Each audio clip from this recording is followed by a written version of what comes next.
에베소 1장입니다. 8절에서 14절 말씀입니다. 다 찾으셨나요? 네. 같이 우리 합독합니다. 시작. 이는 그가 모든 지혜와 성령을 우리에게 넘치게 하사 그 뜻의 비밀을 우리에게 알리신 것이요 그의 기뻐하심을 따라 그리스도 안에서 때가 찬 경륜을 위하여 예정하신 것이니 하늘에 있는 것이나 땅에 있는 것이 다 그리스도 안에서 통일되게 하려 하심이라. 모든 일을 그의 뜻의 결정대로 일하시는 이의 계획을 따라 우리가 예정을 입어 그 안에서 기업이 되었으니 이는 우리가 그리스도 안에서 전부터 바라던 그의 영광의 찬송이 되게 하려 하심이라. 그 안에서 너희도 진리의 말씀 곧 너희 구원의 복음을 듣고 그 안에서 또한 믿어 약속의 성령으로 인치심을 받았으니 이는 우리 기업의 보증이 되사 그 얻으신 것을 속량하시고 그의 영광을 찬송하게 하려 하심이라. 아멘. 아멘. 마라나타 세 번 외칩니다. 마라나타, 마라나타, 마라나타. 아멘. 이제 우리에게 주어진 시간이 얼마일지 우리도 몰라요. 그렇기 때문에 모든 시간을 최선을 다해서 아끼시고 하나님의 영광을 위해서 살아가시기 바랍니다. 오늘 읽은 본문 말씀을 가지고 영광의 찬송이라는 제목으로 우리 함께 은혜를 나눠보도록 하겠습니다. 성령이 교회들에게 하시는 음성이 여러분들에게 들려지기를 축복합니다. 전 세계적으로 사랑받고 있는 한 시가 있습니다. 모래 위의 발자국이라는 시를 여러분 들어본 적이 있을 것입니다. 한 사람이 꿈속에서 예수님과 함께 해변을 걷는 내용을 담고 있는데요. 꿈에서 그는 자신의 인생을 돌아보며 모래 위에 두 쌍의 발자국을 발견하게 됩니다. 그러나 가장 힘들고 절망적인 순간에는 한 쌍의 발자국만 보였어요. 그래서 이에 그는 예수님께 왜 하필 그렇게 힘이 들고 낭망될 때 예수님은 저를 떠나셨나요? 하고 예수님께 여쭤보았습니다. 예수님은 얘야 그때는 내가 너를 업고 갔단다. 그래서 발자국이 하나이고 그 발자국은 하나인 발자국은 내 발자국이 아니라 내 발자국이었단다 라고 예수님께서 말씀을 하신다고 합니다. 대부분의 사람들은 자신에게 역경과 고난이 닥치면 매우 근시안적으로 변해버립니다. 분별력도 잃게 됩니다. 자기 스스로 해결해 나간다는 것도 사실은 쉬운 일이 아닙니다. 그저 앞이 캄캄할 뿐 아무것도 보이지 않게 됩니다. 그런데 성경은 다음과 같이 말씀하고 있어요. 시편 34편 19절 읽어볼까요? 시작. 의인은 고난이 많으나 여호와께서 그의 모든 고난에서 건지시는도다.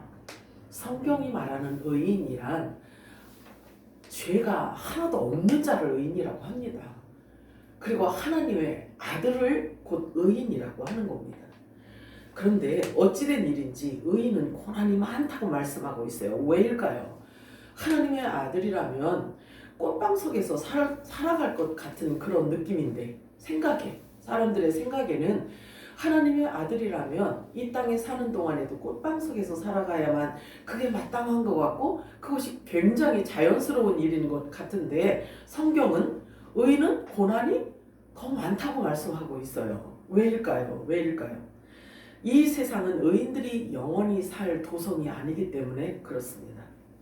이 땅의 주인은 어둠의 세력이라고 성경은 말씀하고 있어요. 그리고 이 땅의 임금은 사탄이라고 말씀합니다. 그래서 의인들을 일컬어서 나그네라고 하고 이방인이라고 성경은 표현하고 있습니다. 우리가 갈 곳, 의인들이 가야 할 고향이 따로 있어요. 갈 곳이 따로 있단 말이에요.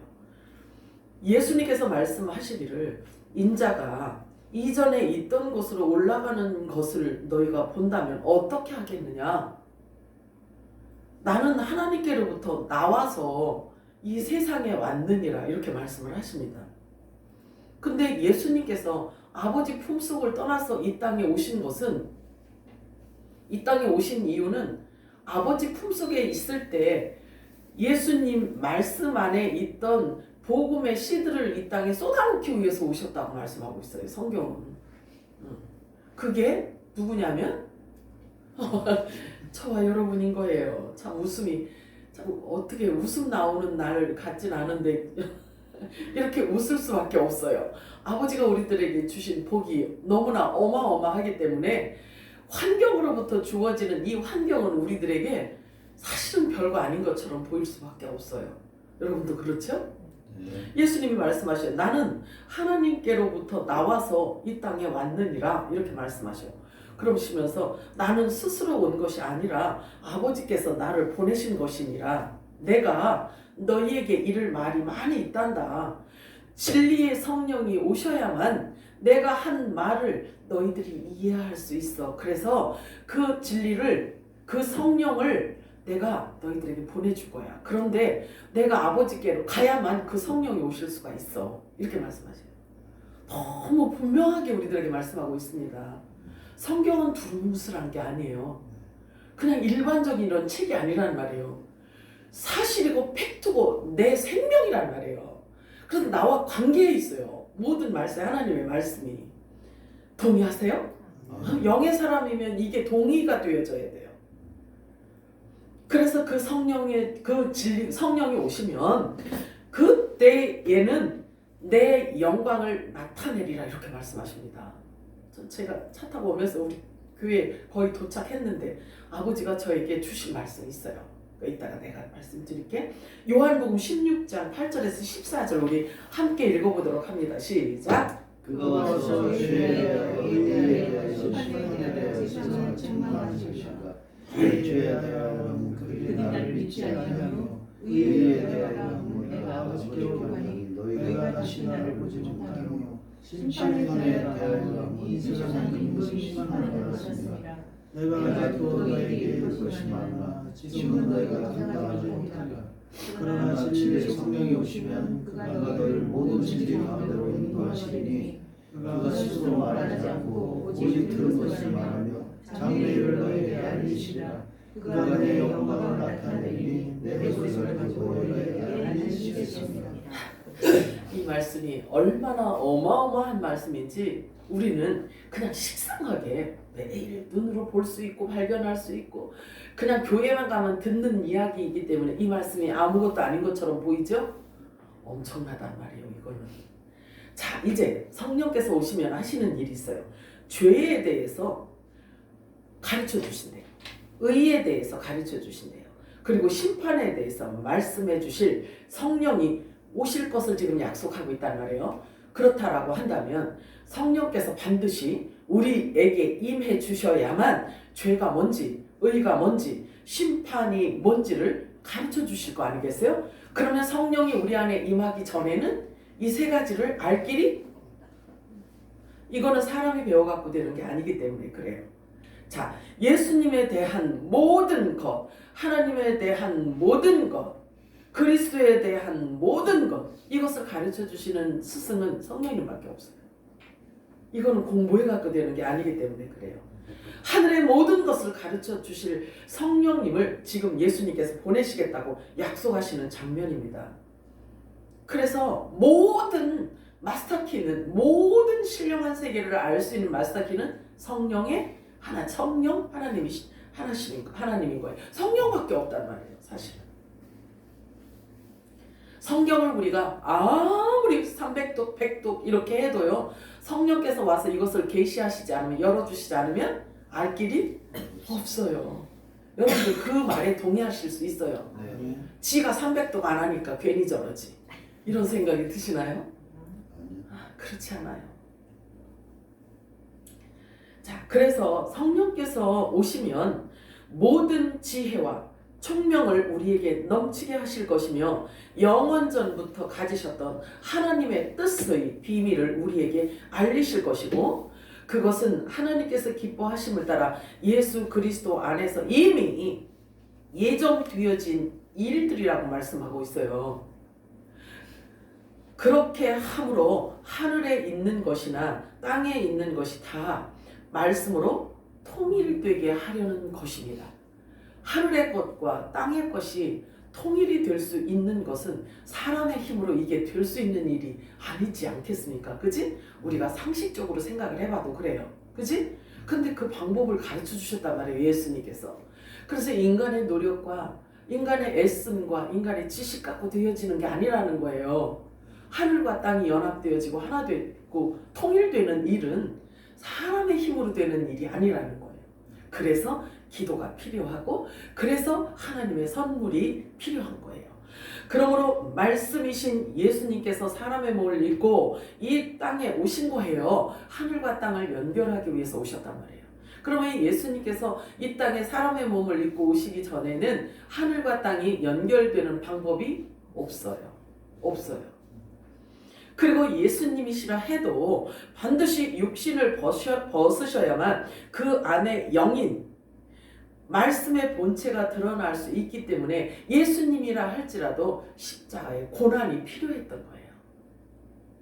혈과 육으로는 예수님이라 할지라도 하나님 나라에 갈 수가 없으시기 때문에 그런 거예요. 그래서 육체를 벗기 위해서 죽으셔야만 했던 것입니다. 예수님의 부활은 곧 우리의 부활을 확증해 주시는 것입니다. 믿으시나요? 그래서 예수님이 부활하신 것이 우리들에게 너무나 중요한 거예요. 너무나 중요하단 말이에요. 내가 아버지께로 가는 것이 너희에게 유익이라. 이 사실을 우리들에게 말씀해 주십니다. 아버지께 가는 것이 유익하다고 그래요. 그래서 그 유익을 말해 주시는 분이 내 이름으로 보내서 내가 아버지께로 가야 내 이름으로 성령을 너희들에게 보내줄 수 있다. 내가 가지 않으면 성령이 너희들에게 올 수 없다. 이렇게 말씀해 주세요. 그러니까 예수님이 오셔서 하신 모든 행적과 예수님께서 오신 이유와 그리고 하신 모든 말씀 자체가 실은 저와 여러분을 위한 목적을 갖고 이 땅에 오셨다라는 거죠. 믿어지시나요? 이 엄청난 사실, 이 엄청난 일의 주인공이 저와 여러분이라고 성경은 말씀하고 있어요. 내가 가면 성령이 너희에게 오실 것인데 내 이름으로 보낼 성령 너희에게 임하시면 내 영광을 나타낼 것이다. 이렇게 말씀하고 있어요. 영광을 나타낼 것이다. 영광을 나타낸다라는 말이 참 궁금했어요. 근데 주님이 그것을 설명해 주시네요. 자, 부활에 대한 비밀을 너희에게 알릴 것이다 이거예요. 영광은 부활에 대한 것을 말씀하고 있습니다. 그래서 그 부활의 영인 성령이 너희들에게 임할 때에야 비로소 나를 알게 된 예수님을 알게 된다는 거예요. 부활의 영이 임해야 성령이 임해야만 그때 비로소 예수를 알고 그때 비로소 하나님을 알 수 있다는 거예요. 그래서 죄에 대해서 알아지고 의에 대해서 알게 되고 그리고 심판에 대해서도 그때가 되어야만 알 수가 있다는 거죠. 또 부활의 비밀에 대해서도 그때가 되어서야 알게 될 거라고 말씀을 하십니다. 그것은 내가 그렇게 이미 정해놓은 일이란다 라고 말씀하십니다. 왜 그러셨을까요? 이렇게 의문을 가질 이유가 없어요. 하나님께서 이미 그렇게 정해놓으셨다는 거예요. 창세전에 이미.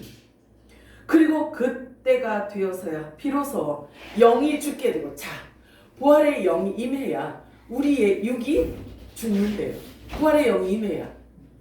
그래서 막 육이 죽고 영이 살아야만 우리가 부활의 몸을 입을 수 있다라고 해서 우리가 육을 죽이기 위해서 막 우리를 막 두들겨 패고 혹사시키고 막 산에 가서 금식하고 나무 뿌리 뽑고 막 이렇게 해서 우리가 육이 죽는 게 아니야. 그렇게 해서 육이 죽는 게 아니라 부활의 영이 오셔야만 육이 죽는다는 거예요.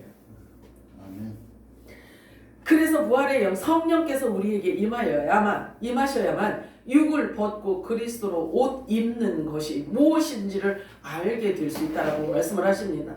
그리고 너희도 반드시 우리도 예수님처럼 육을 벗어야만 우리의 속사람인 영의 생명이 말씀의 본체를 드러낼 수 있다라고 말씀하고 있는 거예요. 왜냐하면 저와 여러분의 본체는 말씀이거든요. 믿어지세요? 야, 너무 재밌잖아요. 이 말씀이 믿어지는 것 자체가 사실은 이게 사람이 애씀으로 되는 게 아닌 거예요. 믿음의 선물을 받은 거예요. 그리고 성령이 임하였다는 증거인 거예요. 아멘이죠? 참 재밌어요. 저와 여러분 이제 성령께서 우리 오늘도 사실은 우리가 성령에 의해서 성령님께 붙들림 받으어서 진리의 여행을 지금 하고 있는 거예요. 진리의 여행 가운데서 영의 양식을 받아 먹으면서 우리 속사람이 춤을 추고 있는 거예요. 이 기쁨을 누가 알겠냐고요. 그래서 고난이, 자, 저와 여러분이 육이 죽는 것은 성령께서 우리 안에 임하셔서요, 우리를 육이 죽는 길로 우리를 마구 끌고 간단 말이에요. 그래서 고난이 있다라고 이렇게 말씀을 하셔요. 그래서 아까 시편 말씀처럼 의인은 고난이 많다라고 이렇게 말씀을 하십니다. 조건이 있다는 거예요. 그런 조건.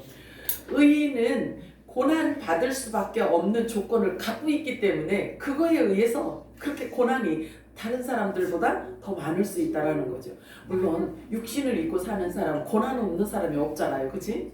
그런데 성경은 그렇게 표현을 해주고 있어요. 의인은 고난이 더 많다라고 표현하고 있어요. 남들이 겪지 않는 것까지도, 그리고 핍박까지도 우리가 받아야 되는 것이기 때문에 그런 거예요. 그렇게 표현하고 있는 거예요. 그래서 고난이 있게 될 것이지만, 그러나 담대하라, 내가 세상을 이미 이겨놓았다 라고 예수님이 말씀을 하십니다. 세상을 이겨놓으셨다라고 말씀하세요. 그러면 세상을 이기신 세상을 이기신 예수님이 깔아놓은 그 레일 위에 우리를 이렇게 올려놓으신 거란 말이에요. 이렇게 가고 있단 말이에요. 믿으시기 바래요. 응. 그러므로 너희는 내 영광의 찬송이 되었다 이렇게 말씀하셔요. 너희들이 무엇을 노력해서 찬송의 영광이 된 것이 아니라 이미 그렇게 되었다라고 하나님이 말씀을 하셔요. 그러면 저와 여러분 속사람이 그것을 느끼지 못하고 내 육이 그것을 느끼지 못한다 할지라도 이미 저와 여러분은 하나님 보실 때 영광의 찬송인 거예요. 하나님 보실 때는 저와 여러분을 영광의 찬송으로 보고 계신 거예요. 아, 도대체 영광의 찬송이 뭐예요? 설명해봐. 제가 정말 찬송의 영광, 제가 이렇게 부지런히 이 말씀을 하나님께서 주셔서 말씀을 준비를 했어요. 그랬는데 참 이상하지요. 새벽 1시 반까지 이거를 마무리했는데요. 이런 얘기는 뭐 할 필요는 없지만 이제 우리끼리 얘기니까요. 1시 반에 이 말씀을 마무리를 했단 말이에요. 그런데 1시 반에 마무리해서 요거를 프린트 하다가 날아가 버렸어. 한자도 안 남기고 싹 날아가 버린 거예요. 그래가지고 놀래서 막 가서 우리 큰아들을 막 멱살 잡아서 끌고 와가지고 이거 빨리 만들어내, 이거 빨리. 그 제가 아무리 와서 찾아봐도 한자도 안 나오는 거야. 한자도 없이 다 싹 날아가 버린 거예요. 모르겠어요. 그 이유를 모르겠어. 근데 이제 지나가 보면 알겠지. 지금은 모르지만 지나가 보면 알겠죠. 아유, 주여 감사합니다. 아이고가 또 먼저 나오네. 자, 요한복음 16장 25절과 33절 읽어볼까요? 시작. 이것을 비유로 너에게 일렀더니와 때가 이르면 다시는 비유로 너에게 이르지 않고 아버지에 대한 것을 밝히 이르리라. 이것을 너희에게 이르는 것은 너희로 내 안에서 평안을 누리게 하려 함이라. 세상에서는 너희가 환난을 당하나 담대하라, 내가 세상을 이기었노라. 중요합니다. 세상을 이기신 예수 그리스도의 그 이김이 우리들에게 주어졌단 말이에요. 왜냐하면 우리가 그분의 지체이기 때문에 그렇습니다. 믿으시나요? 감사만 하시면 되는 거예요. 자, 성경은 의인이 당하는 고난뿐 아니라 죽음까지도 소망이 있다고 말씀하십니다. 모든 관점이 달라진다는 말이죠. 그래서 지식에까지도 전혀 새롭게 달라지게 되어 있다고 말씀을 하십니다. 진리의 성령이 우리 안에 오시면 모든 게 다 바뀐다는 거예요. 생각도 바뀌고 관점도 바뀌고 말도 바뀌고 모든 가치관이 다 바뀌게 되어 있다고 말씀하고 있습니다. 여러분들이 그것을 스스로 체크가 되어져야 돼요. 여러분에게 성령께서 오셔서 여러분 심령에 하나님의 나라가 임하였다라고 한다면 옛사람과 똑같이 신앙생활하면 안 돼요. 모든 게 다 바뀌기 때문에 그렇습니다. 자, 그렇다면 이 세상에 살면서 어떻게 무엇으로 자신이 하나님의 아들이요 영광의 찬송이라는 것을 알아낼 수 있느냐 하는 거잖아요. 그지? 네. 무엇으로 알 수 있을까요? 눈 감고 맨날 묵상하면 알 수 있는 일일까요, 이게? 그럼 알 수 있을까요? 성경은 그렇게 말씀하지 않아요. 자, 요한복음 1장 10절에서 13절 읽겠습니다. 시작. 그가 세상에 계셨으며 세상은 그로 말미암아 지은 바 되었으되 세상이 그를 알지 못하였고 자기 땅에 오매 자기 백성이 영접하지 아니하였으나 영접하는 자 곧 그 이름을 믿는 자들에게는 하느님의 자녀가 되는 권세를 주셨으니 이는 혈통으로나 육정으로나 사람의 뜻으로 나지 아니하고 오직 하나님께로부터 난 자들이니라. 자, 그러면 하나님께로부터 났다라고 한다면 하나님에 대해서 아는 게 마땅하지 않을까요? 그죠? 그러면 예수님에 대해서도 마땅히 알아야지만 되는 거예요. 아, 근데 나 원래 예수님도 알고 하나님도 아는데요? 네, 알고 있었다면 그것은 하나님의 큰 은총과 축복입니다. 그런데 우리를 부활시키는 말씀이 임할 때에야만 그 말씀에 의해서 하나님도 알 수 있고 예수도 알 수 있고 부활도 알 수 있는 거예요. 그렇게 될 때에야 부활의 몸이 입혀지고 부활이 될 수 있기 때문에 그 말씀이 우리를 그렇게 만들어가는 거거든요. 그러면 우리 안에 하나님의 말씀이 예수님께서 하신 그 말씀이 우리 안에 가득가득 채워지지 않는다면 구원을 받을 수가 없다고 성경은 그렇게 말하고 있어요. 심각하지? 그렇잖아요?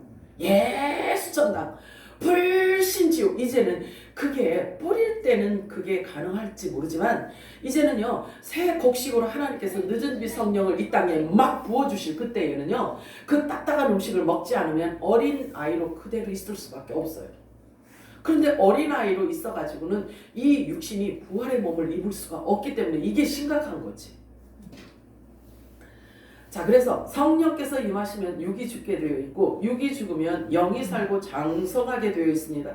그래서 아버지를 알게 되고 예수님이 어떤 분이신지를 바르게 알게 됩니다. 그러면 자신의 정체성까지도 회복되어지게 되어 있습니다.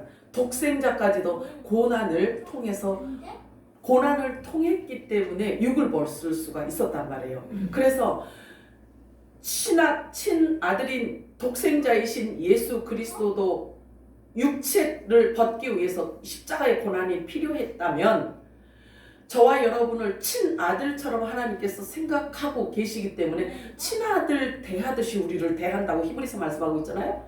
그러면 친아들 대하듯 했다라고 한다면 우리의 육체를 벗기 위해서 고난도 있을까요? 없을까요? 있어요. 자, 히브리서 2장 10절 읽겠습니다. 시작. 그러므로 만물이 그를 위하고 또한 그로 말미암은 이가 많은 아들들을 이끌어 영광에 들어가게 하시는 일에 그들의 구원의 창시자를 고난을 통하여 온전하게 하심이 합당하도다. 자, 독생자 예수 그리스도까지도 육체를 벗기 위하여서 십자가의 고난이 필요하셨다면 우리 역시도 주님의 그 고난에 함께 동참하게 되는 겁니다. 그런데 예수님이 말씀을 하셔요. 육신으로 입는 그 십자가를 예수님께서 이미 이겨놓으셨대요. 그런데 예수님이 가신 그 길로 우리도 가야 되기 때문에 십자가를 우리가 통과하는 그 고난이 우리의 생애 속에 있는 거예요. 근데 사람마다 다 그 고난이 다를 뿐이지 각자에게 하나님이 맞는 것을 허락하신단 말이에요. 그 가운데서 육을 벗기시는 거예요. 그렇기 때문에 우리가 이해되지 않는 어떤 상황이 주어진다 하더라도 우리가 원망하거나 낙심하거나 불평할 이유가 없다는 거죠. 왜냐하면 예수님이 이겨놓으신 그 레일 위에 우리가 탄 상태이기 때문에 그런 거예요. 결국은 우리가 십자가를 통과하여 부활의 몸을 입을 그 구원의 길로 우리를 성령께서 끌고 가시기 때문에 그런 거예요. 그래서 우리가 이 마지막 때 먹는 이 음식은요 새 양식이에요. 새 양식. 묵은 곡식을 버리고 새롭게 먹는 새 양식, 새 언약의 말씀이란 말이에요. 이 말씀을 먹어야만 부활의 생명을 우리 안에 있는 이 유전자가 이렇게 부화가 될 수가 있단 말이에요. 그래서 아들에게 권하는 것 같이 너희에게 권면하시는 말씀을 잊지 말라라고 말씀해요. 우리를 친아들처럼 대해주신다잖아요. 아멘이에요? 아멘. 하나님 아버지가 우리를 친아들처럼 대해주신대요. 친아들처럼. 여러분 그렇게 생각하고 살아가고 있어? 아멘. 그래야 돼. 이제는 우리가 성경을 따라 말씀을 따라 사는 삶을 살아야 되기 때문에 말씀이 주어지면 전부 다 이게 육신이 되어져야지만 되는 거예요. 아멘이죠? 이게 기름 부음을 받는 거다라고 하는 거예요. 그래서 성령께서 하신 모든 말씀은 하나님의 말씀은 지금 우리가 기름 부음을 받는데 이것이 우리 안에 생명으로 존재하는 거예요. 이 말씀 자체가. 자, 그래서 우리가 참는 것은 징계를 받기 위함이요 하나님이 아들과 같이 너희를 대우하시나니 어찌 아버지가 징계하지 않는 아들이 있으리요 징계는 다 받는 것이거늘 너희에게 없으면 사생자요 친아들이 아니니라. 우리 육신의 아버지가 우리를 징계하여도 공경하였거든 하물며 모든 영의 아버지께서 더욱 복종하여 살게 하려 하지 않겠느냐. 하나님의 말씀에 복종하게 하기 위하여서 우리들을 인도하신다는 거예요. 아멘이에요? 그래서 진리의 성령이 오시면 우리를 모든 진리 가운데로 여행시켜주는 거예요. 이렇게 이 예배 시간은 진리의 성령과 함께 진리의 세계를 우리가 여행하는 과정인 것입니다. 이게 영과 진리로 드려지는 예배 시간이란 말이에요. 무릇 징계가 당시에는 즐거워 보이지 않고 슬퍼 보이지만 후에 그로 말미암아 연단받은 자들은 의와 평강의 열매를 맺느니라. 의와 평강의 열매는 곧 생명나무 실과를 말하고 있어요. 그런데 연단으로 인하여서 주어진다는 거예요. 연단에 의하여서. 그런데 우리를 고와 같이 내버려 두고 그냥 막 사생자처럼 그렇게 내버려 두는 게 아니라 친아들처럼 대하시면서 징계를 허락하시는 거기 때문에 모든 게 다 모든 삶이 우연이 하나도 없고 다 우리에게 유익하게 하시기 위해 하나님이 허락하신다는 말이에요. 에베소 1장 8절에서 10절 읽겠습니다. 시작. 이는 그가 모든 지혜와 총명을 우리에게 넘치게 하사 그 뜻의 교회를 이루게 하신 것이요 그의 뜻하신 나라 그리스도 안에서 때가 찬 경륜을 위하여 예정하신 것이 하늘에 있는 것이나 땅에 있는 것이 다 그리스도 안에서 통일되게 하려 하시니.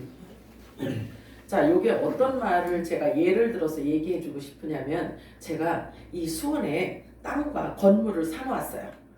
누구를 위해서? 저기 멀리 터키에 있는 우리 조카를 위해서 여기 수원에 막 이렇게 건물도 사고 땅도 사고 조카가 오면 충분히 누리면서 살 수 있도록 내가 막 그렇게 다 해놨어.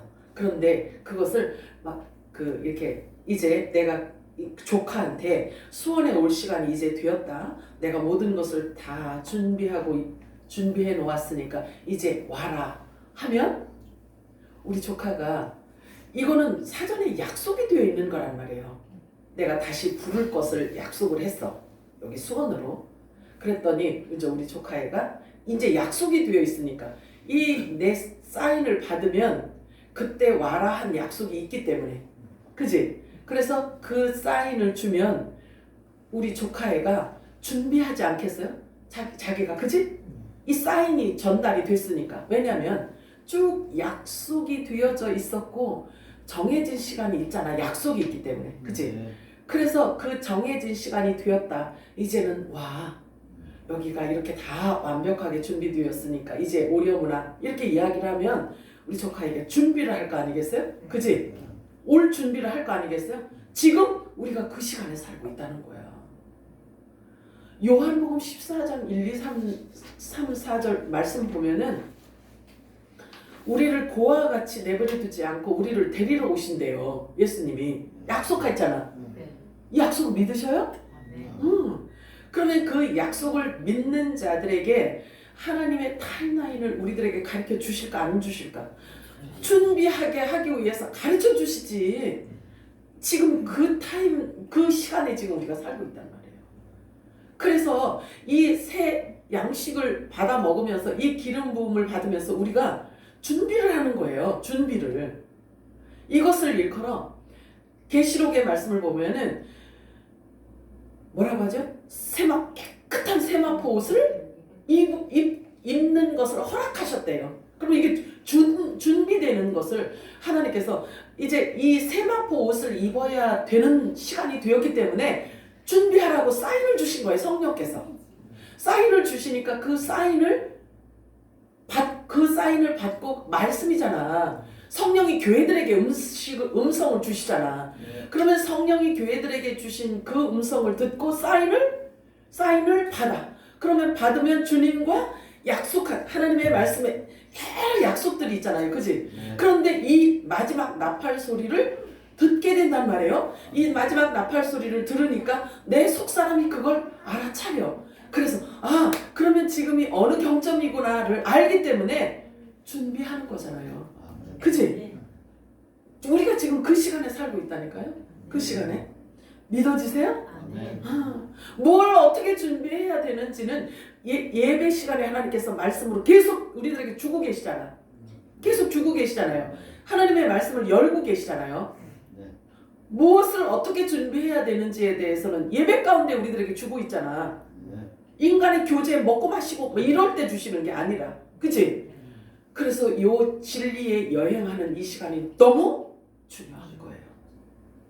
그래서 성령께서 우리들에게 임하셔서 이 마지막 때 기름 부어 주시는 그때에 하나님의 비밀을 풀어놓으시고 하늘을 열어놓으시고 약속하신 모든 말씀을 열어놓으셔서 다 풀어서 우리들에게 주시는 거예요. 우리들이 알도록, 우리들이 알 수 있도록, 충분히 알 수 있도록 풀어주시는 거예요. 지금 우리가 그 시간에 우리가 살고 있단 말이에요. 얼마나 복받은 자들인지 몰라요, 저와 여러분이. 앞으로 이제 곧 교회의 시간이 멈추게 될 것입니다. 그리고 온 땅에 시험이 임하게 될 것입니다. 계시록 3장 10절 읽어볼까요? 시작. 내가 나의 아들의 말씀을 지켰은즉 여러분과 너를 지켜 시험의 때를 면하게 하니 이는 장차 세상이 일어나여 땅에 거하는 자들을 시험할 거야. 아멘. 그런데 시험의 때를 면한 자들 있잖아. 여기 보니까 시험의 때를 면하게 한 사람도 있고 이 땅에 있는 자들에게는 그 시험을 다 당한대요. 이렇게 두 부류를 지금 분리해서 지금 이야기를 해주고 있어요. 그런데 어떤 자들이 이 시험의 때를 면하게 되냐면 인내의 말씀을 지킨 자들이라고 지금 이렇게 딱 정해놓고 있어요. 인내의 말씀을 지킨 자들은 온 땅에 임하는 그 시험의 때를 면하게 해주겠다고 말씀을 하시네요. 자, 그때에 그러면 이 시험의 때를 면한 자들은 어디에서 무엇을 하고 있을까요? 어디에서 무엇을 하고 있을까요? 그것도 성경에 기록해 놓고 있어요. 뭐라고 말씀하시냐면 그때의 의인들은 말이야. 그때의 의인들은 자기 아버지 나라에서 해와 같이 빛날 것이라고 이렇게 말씀을 하고 있어요. 여러분들이 이 말씀 우리한테 주시는 말씀이요. 받으시고 누리시란 말이에요. 누리시라고요. 그래서 귀 있는 자는 들으라고 하셔요. 무엇을 준비해야 하는가? 기름 준비해야 합니다. 자신의 영적 상태를 잘 점검해야만 합니다. 무엇이 더 중요한지, 무엇이 우선인지, 그리고 어떤 가치관을 가져야 하는지 잘 기억하셔서 각오하고 결단하시기 바랍니다. 누가복음 8장 9절에서 15절 함께 읽겠습니다. 시작. 저들이 위의 뜻을 보니 하나님 나라의 비밀을 아는 것이 너희에게는 허락되었으나 다른 사람에게는 위험하니 이는 그들로 보아도 못하고 그들도 깨닫지 못하게 하려 합니다. 이 비유는 왜냐하니라 이는 하나님 말씀이요 길가에 있다는 것은 하나님의 말씀을 들은 자니 이에 마귀가 와서 그들이 믿어 구원을 얻지 못하게 하려고 말씀을 그 마음에서 빼앗는 것이요 바위 위에 있다는 것은 말씀을 들을 때 기쁨으로 받으나 뿌리가 없어 잠깐 있다가 시련을 당할 때 배반한 자요 가시떨기에 떨어졌다는 것은 말씀을 들은 자이나 진행 중 인생의 영광과 재물과 향락의 기운이 막혀 온전히 쓰지 못한 자요 좋은 아이라는 것은 착하고 좋은 마음으로 말씀을 듣고 지키어 실제로 결실하는 자니라. 아멘이죠. 우리가 오늘 진리 여행한 이 말씀을 또 여러분들이 가져가서 또 열심히 묵상하시고 보시기 바래요. 좋은 땅은 영의 생명들을 뜻하고 있어요. 좋은 땅은 처음부터 좋은 땅이었음을 말씀하고 있습니다. 이들에게는 매우 특별한 복이 주어졌어요. 하늘의 신령한 복이 주어졌습니다. 그리고 예수님처럼 거룩하고 흠이 없게 하시려고 이미 창세전, 영원 전부터 그리스도 말씀 안에 복음의 씨로 하나님께서 담아놓으셨다고 말씀하고 있습니다. 믿으시나요? 그들에게 주어진 특별한 복이 있어요. 곧 오늘 본문을 통해서 확인시켜 주시고 성령으로 우리 속에 지금 인치고 계세요. 어떤 약속을 우리에게 주셨는지 하나님의 말씀을 가지고 성령께서 우리 안에 지금 인쳐주고 계세요. 그래서 이 말씀의 기름 부심으로 우리 안에서 생수의 강이 넘치도록 해주시는 거란 말이에요. 이 말씀이 오늘 우리가 읽고 확인하는 이 말씀이, 그래서 이 말씀이 우리 안에 임하여 우리 육신이 되게 하시는 지금 순간에 우리가 지금 있는 거예요. 아멘. 그리스도의 영광의 찬송이라, 그리스도의 영광의 찬송이라. 에베소 1장 3절에서 6절 읽겠습니다. 시작. 찬송하여라 하나님 곧 우리 주 예수 그리스도의 아버지께서 그리스도 안에 하늘에서 모든 신령한 우리에게 주시되 곧 창세전에 그리스도 안에서 우리를 택하사 우리로 사랑하셔서 그의 악과 흠이 없게 하시고 그 깊으신 뜻대로 우리를 인정하사 예수 그리스도로 말미암아 자기의 아들들이 되게 하셨으니 이는 그의 사랑하신 자 안에서 우리에게 거저주시는 바 그의 은혜의 영광을 찬송하게 하는 것이다. 자, 은혜의 영광을 찬송하게 하려고 저와 여러분을 이미 영원 전에, 창세 전에 그리스도 말씀 안에 복음의 씨로 담아놓으셨다고 말씀하세요. 그렇다라고 한다면 보세요. 아까 제가 시작할 때 말씀드린 것처럼 혼의 생명이 영의 생명이 될 수 없는 것처럼 영광의 찬송이 되기 위해서는 혼의 생명으로는 불가능한 거예요. 그렇게 될 수가 없어요. 알아야 찬송을 할 수가 있지. 알아야 믿을 수가 있지 않겠어요? 네. 하나님의 말씀은 전부 다 그걸 지금 설명하고 있는 거예요. 우리의 모든 생각의 결과와 우리의 삶의 끝에 나타나는 열매는 곧 부활이에요. 아멘인가요? 아멘. 여러분들이 싫어도 그렇게 끌고 가셔. 하나님은 우리를. 그래서 예수님의 부활을 찬송하는 가운데 그 첫 열매가 저와 여러분의 부활로 연계되어서 하늘과 땅이 그리스도로 통일되어서 연결한다는 사실을 기억하시기 바랍니다. 아멘. 어떤 방법으로 연결을 할까 생각을 했는데 하나님의 말씀으로 연결을 하신다는 거죠. 그렇다라고 한다면 저와 여러분 안에 하나님의 말씀의 기름 부으심이 얼마나 중요한지를 알아야 되겠죠? 자, 에베소 1장 11절 12절 읽겠습니다. 시작. 모든 일을 그의 뜻에 결정되고 하시는 이의 계획을 따라 우리가 예정을 입어 그 안에서 이어비었으니 이는 우리가 그리스도 안에서 처음부터 바라던 그의 영광의 찬송이 되게 하셨습니다. 조금 듣기에 힘들어도 들어보세요.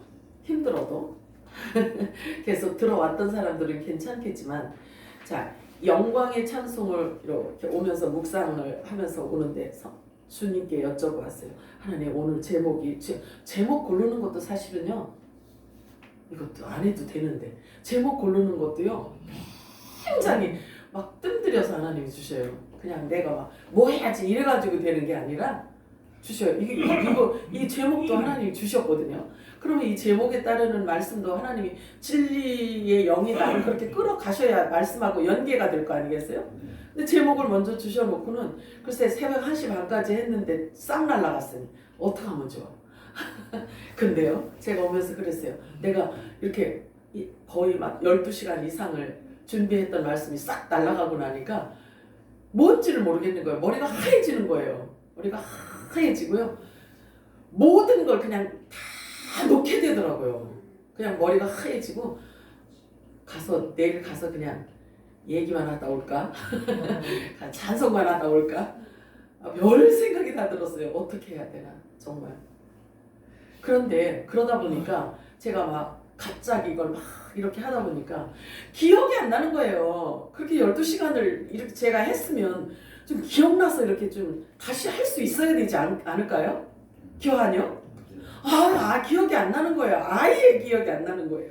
그래서 너무 걱정을 많이 한 거예요. 근데 걱정을 해서 제가 혹시 짧은 시간에 서두르면서 내가 준비를 하다가 혹시 이 안에 하나님께서 분명히 제목을 주셨는데 이 제목 안에 분명히 하나님의 뜻이 담겨 있을 텐데 이 제목과 관계없는 내 생각을 이 안에 삽입했다면 얼마나 그게 이제 염려가 되는 거예요. 그래서 계속 묵상하면서 이제 이렇게 오는데 저 코너 이렇게 동성중학교 이렇게 코너 돌아오는데 주님이 설명을 해주시는 거예요.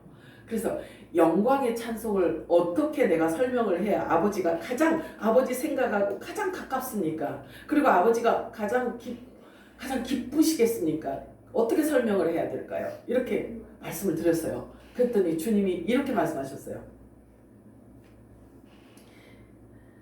영광은 보이지 않는 것인데 찬송은 소리를 내는 것이지, 찬송은 소리를 내는 거라고 말씀하셔요.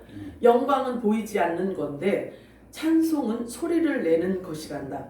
그래서 보이지 않는 영원 세계의 비밀을 내 입을 통해서 내가 전하고 싶다고 이렇게 말씀하시는 거예요. 자, 그러면 그거를 내가 신령한 세계에 있는 것을 내가 어떻게 그냥 지금 내가 이렇게 말할 수 있는 게 아니잖아요. 근데 성령님이 이 제목을 그래서 내가 주었다 이렇게 말씀하시는 거예요. 그러면 영광의 찬송이 되게 하려고 우리를 이미 창세전에 택하셨다고 말씀을 하시네요. 그지? 그러면 보이지 않는 세계의 비밀을 보이고 들리는 소리로 이 땅의 사람들이 알아듣도록 말하는 것이란다 이렇게 말씀하셨어요. 이해가 되시나요? 왜 우리 공주마마 그냥 이러고 있어? 이해가 되나요? 네. 보이지 않는 세계를 사람들에게 보이는 것으로 설명해서 들려주는 것이 영광의 찬송이라고 말씀을 하셔요. 그러면 영광의 찬송이라는 것은 우리의 모든 전 삶이 다 영광의 찬송이 될 수가 있는 거예요. 그렇게 설명을 하셨어요. 보이지 않는 세계를 보이는 것처럼 우리가 믿고 보이는 것처럼 말하고 보이는 것처럼 우리의 것으로 우리가 말하는 이것이 영광의 찬송이라고 말씀을 하셨어요. 이해가 되시죠? 저와 여러분의 모든 삶은 영광의 찬송이에요. 그러면서 말씀하셨어요. 부활의 생명의 소망을 갖도록 하나님께서 주시는 거라고 하셨어요. 부활 생명의 소망을 갖기 위해서 이 말씀을 주셨다고 말씀하셔요. 자, 그렇다면 오늘 진리 여행한 이 모든 말씀이 저와 여러분의 육체가 되어야 되고 이 말씀이 영원한 생명이 되어 우리 안에서 이게 새겨져야지만 됩니다. 아멘이에요? 아멘. 기억 아니요? 아멘. 자, 그래서 저와 여러분이 영광의 찬송의 열매가 하나님께서 이미 그 열매로 우리를 이 땅에 심으셨단 말이에요. 그래서 저와 여러분이 이 영광의 찬송인 이 열매, 저와 여러분이 딱딱한 음식을 먹고 속사람이 강건해져서 보이지 않는 세계를 보이는 것처럼 말하고 보이지 않는 세계인데 내가 갈 그곳을 지금 끌어당겨서 미리 맛을 보고 살아가는 그것이 영광의 찬송의 열매라는 거예요. 아멘. 그러니 세상 사람들이 우리를 볼 때는 갭이 생기겠지, 그치? 그래서 이것이 방언이라고 말씀하셔요. 이것이 성령이 말하게 하심을 따라 말하는 것이니라 이렇게 말씀하셔요. 이게 성령이 말하게 하심을 따라 천국 언어로 말하는 것이니라 이렇게 말씀을 하십니다. 이해가 되죠? 자, 보이지 않는 세계를 하나님의 말씀을 통해서 우리가 이렇게 보이는 것처럼 우리가 갈 그 세계를 지금 이렇게 설명해 주는 이것이 이게 노래고 찬송이고 이게 기도라는 거죠. 이게 영적인 기도. 에베소 3장 13절 14절 읽었나요? 아니 13절 14절 읽겠습니다. 시작. 그 안에서 너희도 진리의 말씀 곧 너희에게 구원의 복음을 듣고 그 안에서 또한 믿어 약속의 성령으로 지심을 받았으니 이는 우리의 기업의 보증이 되사 그 얻으신 것을 성령하시고 그의 영광을 찬송하게 하려 하십니다. 아주 중요해. 이제 우리가 하나님의 말씀을 막 많이 막 이렇게 읽는 것도 물론 중요하죠. 그런데 지금은 이제 그 말씀 안에서 무엇을 하나님께서 담고 또 나에게 이 말씀을 순종하기를 원하시는데 과연 하나님의 마음이 어떠했을까? 이 말씀을 기록할 때 하나님의 마음, 성령님이 이제 하나님의 마음을 이 말씀 안에 담아서 우리들에게 준 거잖아요. 그잖아요. 그래서 우리에게 왔을 때 육신이 되어버리는 거잖아요. 말씀이 그죠? 그럼 이 말씀이 우리 안에서 살아있는 거란 말이에요. 그지? 그래서 그리스도가 우리 안에 거하였다라고 말하는 거예요. 그거 보고. 자, 그러면 그렇게 하나님의 말씀이 하나씩 이렇게 풀어지잖아. 알아지잖아요. 기억 안 해요? 네. 근데 하나도 기쁜 얼굴이 없어. 뭐요? 저요. 자, 그렇게 여기 보세요. 자, 아버지가 성령을 주겠다라고 약속한 자들이 있대요. 그런 자들에게 성령이 임하셨대요. 그 성령이 임한 자들을 일컬어 다른 이름을 주셨는데 영광의 찬송이래. 영광의 찬송. 영광의 찬송. 보이지 않는 세계를 보이는 것처럼 말로 설명할 수 있는 자들이 이게 하나님의 아들들이란 말이에요. 그렇잖아요. 예수님께서 오셔서 독생자 예수 그리스도께서 이 땅에 오셔서 하나님을 설명해 주셨잖아요. 우리들에게. 그치? 말씀해 주셨잖아요. 그래서 예수님께서 말씀하신 나의 아버지 너희 아버지, 나의 하나님 너희 하나님. 그래서 그 말씀하시잖아요. 아까 어디 말씀이야? 말씀 보니까 이제는 비유로 너희들에게 말하지 않을 거야. 성령이 임하면 비유로 얘기할 이유가 없어요. 성령이 임하시면 비유로 얘기할 이유가 없고 비유로 닫혀져 있는 그 말씀조차도 껍데기가 그냥 벗겨지잖아요. 그러니까 그 안에 있는 신령한 세계를 우리 속사람이 그것을 맛을 본다는 거지. 그래서 말할 수 있고 설명할 수 있고 노래할 수 있고 자랑할 수 있고 사랑할 수 있는 거잖아요. 아멘. 그죠? 그래서 영광의 찬송이 된다는 뜻은 예수님의 성령으로 잉태하심과 모든 사역과 죽으심과 부활의 모든 비밀을 드러내는 것을 의미하고 있습니다. 베드로전서 2장 21절 읽겠습니다. 시작. 이를 위하여 너희가 부르심을 받았으니 그리스도를 너희를 위하여 고난하사 너희에게 본을 입혀 그 가치를 따라오게 하려 하셨느니라. 아멘이죠. 예수님의 하신 모든 말씀, 예수님의 언행이 저와 여러분에게도 동일하게 필요하단 말이에요.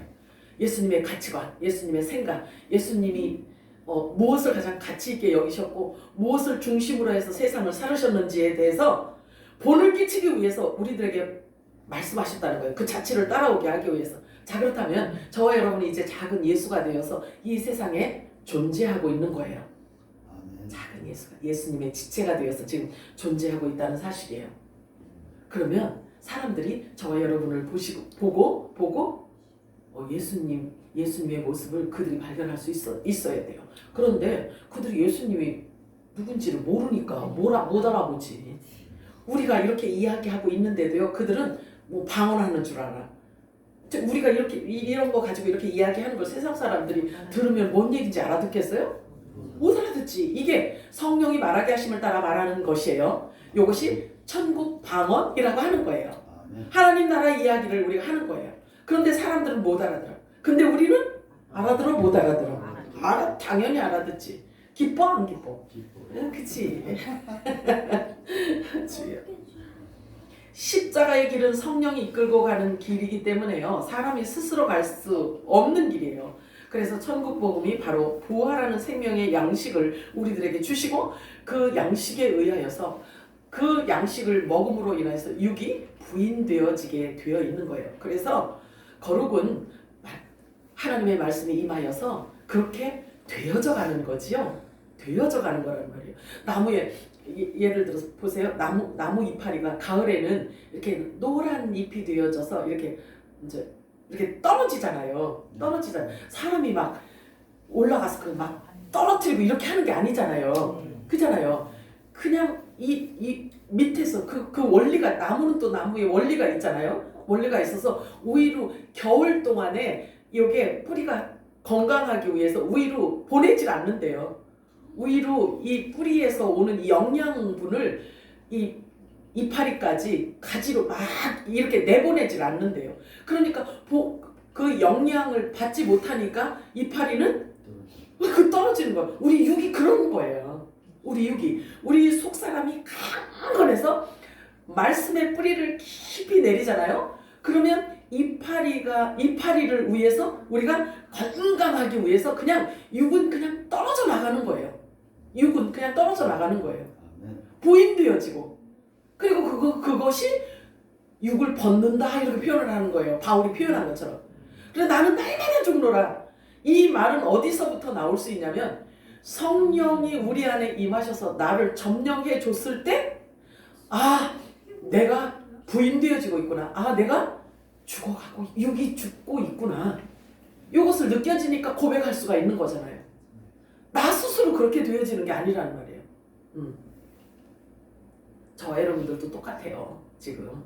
그래서 그 이파리가 이렇게 막 떨어지잖아요. 새 이파리를 이제 봄에 새로운 이파리를 보내기 위해서 안 주는 거잖아요. 안 주는 거.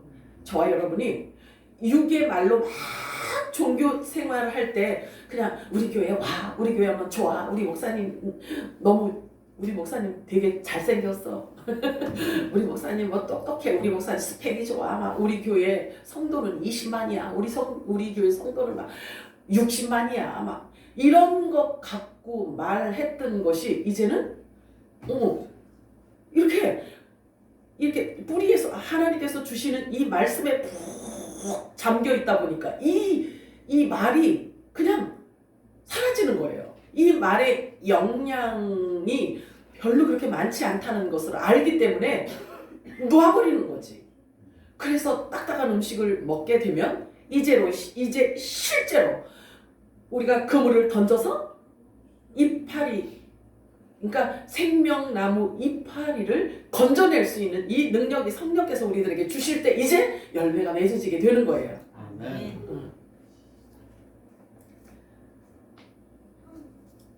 어디까지 읽었어? 자, 히브리서 10장 36절 읽어볼까요? 시작. 인내가 필요하면 너희가 하나님의 뜻을 행한 후에 약속하신 것을 받기 위함이라. 말씀하시네요. 분명히 성령은요 약속되어진 자들에게 임해요. 하나님의 은혜는 반드시 육이 죽게 되어 있습니다. 그것도 뭔 얘기야? 기분 좋고 내 귀에 듣기에 좋은 이야기를 한 것, 그 설교를 듣고 나서 은혜 받았어요 이렇게 이야기하는데, 아니 어떻게 너는 은혜가 임하면 육이 죽는다는 말을 어떻게 할 수가 있냐, 이런 생각이 여러분들이 들을 수 있지만 진짜 은혜는 육이 부인되어지는 거예요. 아멘. 그래서 진짜 은혜를 받았다라고 한다면요 육이 부인되어지고 십자가를 통과할 수밖에 없는 거예요. 왜냐하면 속사람이 강건해야지만 되기 때문에 그렇습니다. 의와 화평의 열매를 맺으려면 육이 죽어야 되는 거 아니겠어요? 그래서 진짜 은혜 받았다라고 한다면 의의 열매를 맺는다라고 했잖아요. 그럼 의의 열매를 맺는다는 것은 성령에 의해서 열매 맺는 것을 말하고 있잖아요. 자, 그래서 나는 죽고 내 안에 그리스도께서만 살 수 있게 하셔요. 은혜는, 진짜 은혜는. 그래서 그리스도의 마음으로 채워가는 것을 은혜라고 말을 합니다. 큰일 났네. 이제 샘물교회 가면 은혜 받으면 초상집 같이 맨날 그럴 텐데 거기 갈 필요가 없네. 이런 생각 갖는 사람도 혹시 있겠지? 혹시 있을 거예요. 없어요. 자, 나는 없고 은혜를 받으면 나는 없고 내 안에 예수만 살게 되어 있어요. 그것이 진정한 은혜입니다. 야고보서 1장 4절에서 11절 우리 함께 읽어볼까요? 시작. 인내로 온전히 이는 너희 온전하고 구비하여 조금도 부족함이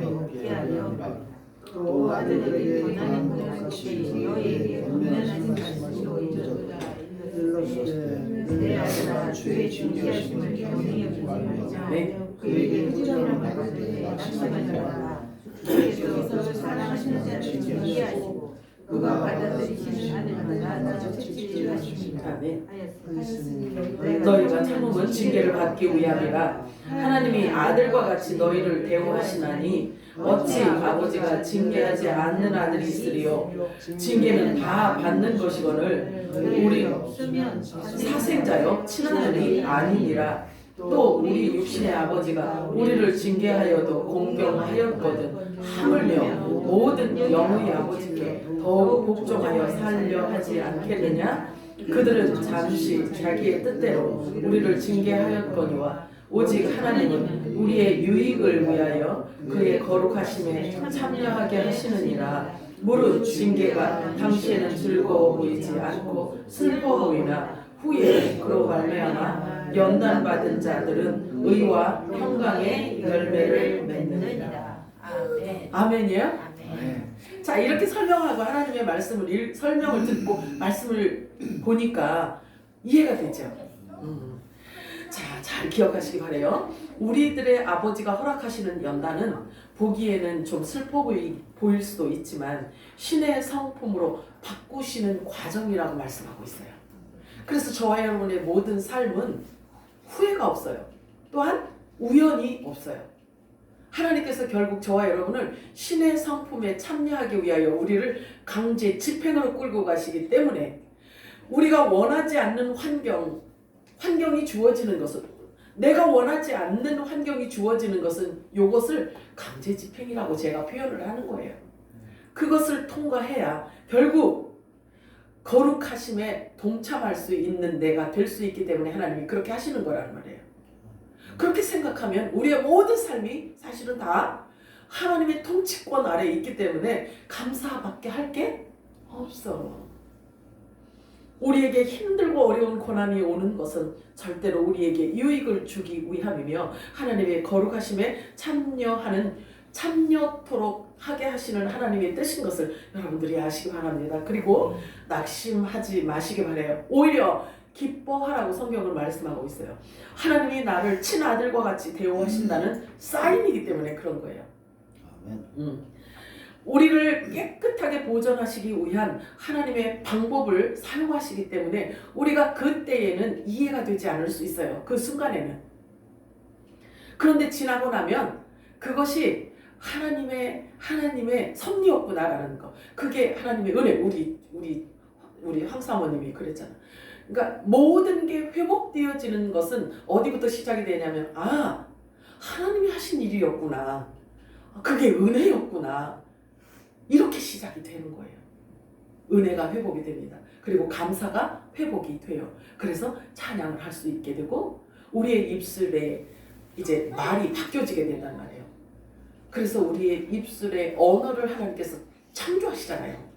그래서 불평했던 입술의 말이 감사하는 찬양하는 말로 바꾸는 것, 이것이 성령님께서 우리들의 언어를 바꿔버리신 거란 말이에요. 성령님께서 그렇게 하시기를 원하시면 바뀌게 되어 있어요. 저와 여러분에게 누가 와가지고 이렇게 말해, 이렇게 해야 돼, 막 억지로 얘기시킨다고 우리가 바뀌어?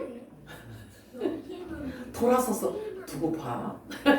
내가 지금은 이러지만 내가 두고 봐. 이러잖아요. 아이고, 오늘 이야기 들은 것처럼 거보세요. 이 속으로 쌓아놓는 것은 아무도 모르기 때문에 누군가가 그거를 치료해 줄 수가 없는 거예요. 자기가 토해내면 누군가가 같이 대화가 주어질 수 있어요. 그런데 아주 자아가 강한 사람은요, 요거를 열질 않아요. 특별하게 자기 애가 강한 사람은요, 이 안에 자기 영역, 자기 세계가 굉장히 강하단 말이에요. 그래서 결과가 무섭게 나타나는 거예요. 사람이 상상 이상의 것들을 드러낸단 말이에요. 그래서 오히려 이렇게 말하면서 실수도 하고 막 이러는 사람들이 속에 있는 이렇게 말하는 사람이 오히려 바뀌기가 쉽고 사람을 접하기가 쉽고 그리고 방향을 바꾸는데도 쉬워요. 여러 갈래가 있기 때문에.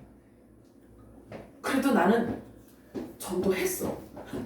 아까 제일 그것이 마음에 제일 걸렸어요. 여기서 내가 10년 넘게 이렇게 있으면서 과연 복음을 전했나?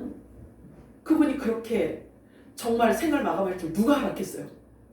그렇잖아요? 우리 모두도 마찬가지예요. 우리 모두가 마찬가지예요. 그러면 저와 여러분이 이제 관점도 바뀌어요. 내가 오늘 우리 지사님 이야기 들으면서 그랬어요. 아, 우리가 이제는 진짜로 영혼을 사랑하는 마음이 있고 그리스도의 마음이 우리 안에 있다라고 한다면 관점이 바뀌어야 되겠구나. 나하고 관계가 없는 사람이라 할지라도 내 측근에 있는 사람에게는 내 안에 그리스도를 내가 줘야지만 되겠구나라는 생각을, 그 생각으로 우리가 바꿔야 되는 거예요. 이런 일이 있을 줄 누가 알았겠냐고요. 그치? 영영 잘 살고 영영 존재할 줄 알았지. 그렇잖아요. 기회는 언제든지 있을 것 같았잖아요. 그게 우리에게 착각이란 말이에요. 그건 내 생각이란 말이에요. 그런데 그리스도가 이제 우리를 움직이면 저와 여러분이 그리스도의 옷을 입고 이제 움직여줘야 돼요. 그래서 성령의 손과 발이 되어져야 되고 성령의 눈과 귀와 입이 되어져야 돼요. 아멘이에요? 우리가 영적으로 성장하는 것을 뭘로 표현할 수 있겠냐고요. 그리스도 마음을 드러내는 것이 그게 성장한 사람의 표현 아닐까요? 그리고 그게 특징이 아닐까요? 그러니까 이제 모든 게 이제 사실은 달라져야 되는 거예요. 사실은요. 우리 베드로전서 읽었나? 안 읽었죠? 자, 보세요. 베드로전서 1장 5절에서 우리 11절 읽겠습니다. 시작. 너희 말씀에 하나님의 예비하심을 위하여 믿음으로 말미암아 하나님의 능력으로 구하심을 받았느니라. 그러므로 너희가 이제 여러 가지 시험으로 말미암아 잠깐 근심하지 아니하셨으나 오히려 크게 응원하노라. 너희 믿음의 확실함은 물론 연단하여도 없어질 근보다 더 귀하여 예수 그리스도께서 나타나실 때 칭찬과 영광과 존귀를 얻게 할 것이니라. 이런 것이 너희에게 있어 촉촉한 간증 너희로 우리 주 예수 그리스도를 알기에 게으르지 않고 열매 없는 자가 있게 하지 않으리라. 이런 것이 없는 자는 맹인이라 멀리 보지 못하고 그의 죄가 깨끗하게 된 것을 전하리라. 그러므로 형제들아 더욱 힘써 너희 부르심과 택하심을 굳게 하라. 너희가 이것을 행한즉 언제든지 실족하지 아니하리라. 이같이 하면 우리 주 구주 예수 그리스도의 영원한 나라에 들어가는 넉넉히 너희에게 주시리라. 아멘. 뭘 말씀하고 있나요? 여기 의와 화평의 열매를 맺기 위해서 그리스도를 알기에 게으르지 말라고 하고 있어요. 게으르지 말라고 말씀합니다. 게으르지 말아라. 그리고 열매 없는 자가 되면 안 된다. 그리고 그리스도를 알기 위해서 우리가 기도하고 하나님의 말씀을 연구하고 상고하고 듣고 아멘하고 이렇게 해야 된다는 거죠. 그래서 게으르지 않아야 되고 열매 없는 자가 되지 않게 해야 된다는 것을 말씀하고 있어요. 그지? 우리들에게 주신 메시지예요. 그런데 만약에 그리스도를 알기에 게으르거나 성령의 열매가 없는 자라고 한다면 뭐라고 말씀하고 있어요? 그게 없는 거라면 너희들은 영적인 소경이래요. 영적인 소경이래요. 그래서 보지도 못하고 알아듣지도 못하고 무슨 이야기를 해도 그냥 그때만 아까 그 왜 씨 뿌린 밭에 대해서 이야기하는 것 있잖아요. 그치? 들을 때는 그냥 맞아 그래 성경에 그렇게 기록되어 있으니까 맞아 이렇게 해놓고 집에 가서는 잃어버린다는 거죠. 그렇게 되면 영적인 맹인이라고 말씀하고 있어요. 영적인 맹인. 그리고 또 여기서 핵심은 뭐냐면요. 진리의 성령이 우리에게 오셔서 이렇게 한없는 말씀을 우리들에게 계속 주고 계시잖아요. 그죠? 네. 말씀을 주고 계신데 이 말씀으로 인하여서 우리가 어떤 존재인지에 대해서 자꾸 확증을 시켜주고 있잖아요. 확인시켜주고 있잖아요. 말씀을 통해서. 그치? 네. 그러면 그런데도 불구하고 이렇게 보여지고 이렇게 말씀해 주시는데도 불구하고 열매가 없는 자라고 한다면 영적인 맹인이래요. 영적인 소경이래요. 그러면 영적인 소경은 예수님이 말씀하시기를 영적인 소경은 어디로 가냐면 음부로 간다 그랬잖아요. 그치? 음부로 간다 그랬어요. 그래서 우리가 하나님의 말씀을 통해서 무엇을 우리가 먼저 알아야 되냐면 우리가 하나님을 몰랐을 때, 예수를 잘 몰랐을 때, 진리를 잘 몰랐을 때 우리가 지은 그것이 사실은 죄잖아요. 예수를 모르는 게 죄라고 했잖아요, 성경에. 네. 그치? 그러면 예수를 몰랐기 때문에 행했던 모든 것, 그냥 막 이것이 진리인 줄 알고 막 사람들한테 막 이렇게 했던 거, 사실은 이게 이웃에게 거짓을 얘기한 거다. 성경에 보면 하나님의 말씀 진리로 우리가 풀어가면 그렇게 되잖아요. 그럼 막 우리가 내 생각을 하나님의 생각인 것처럼 막 이렇게 이야기한 게 사실은 그동안에 거짓말을 한 거야. 거짓말을. 자, 그러면 보세요. 하나님의 말씀을 통해서 먼저 내가 옛 죄가 깨끗하여진 것을 알아야 된다는 거예요. 말씀으로 인하여서.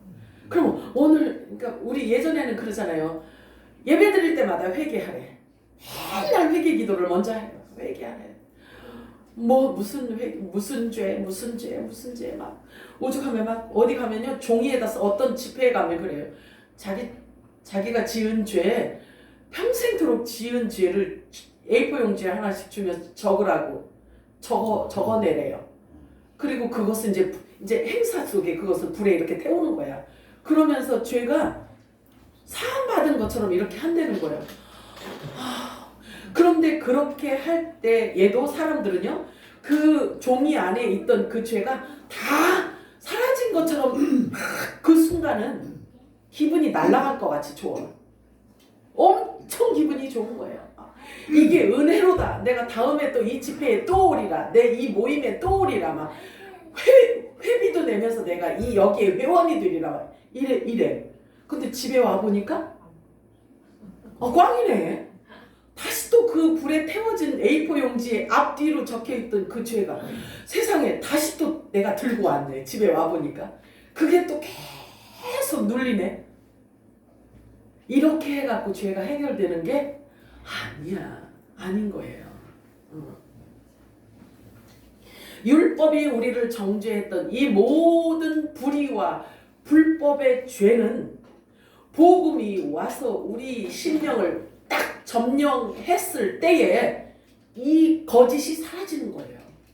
그리고 이 묶임에서 노연하게 되는 거예요. 그래서 이 그림자는 사라지게 되어 있는 거죠. 본체가 오면. 그래서 저와 여러분이 정체성을 이렇게 바르게 알아가는 게 너무 중요합니다. 그래서 정체성에 맞는 가치관을 갖고 생각과 마음과 관점으로 말을 해야 되는 거예요. 그래서 오늘 영광의 찬송이 뭔지 알으셨죠? 보이지 않는 세계인데 보이는 것으로 말할 수 있는 이것이 저와 여러분을 일컬어서 영광의 찬송이라고 표현하고 있어요. 이해가 되시죠?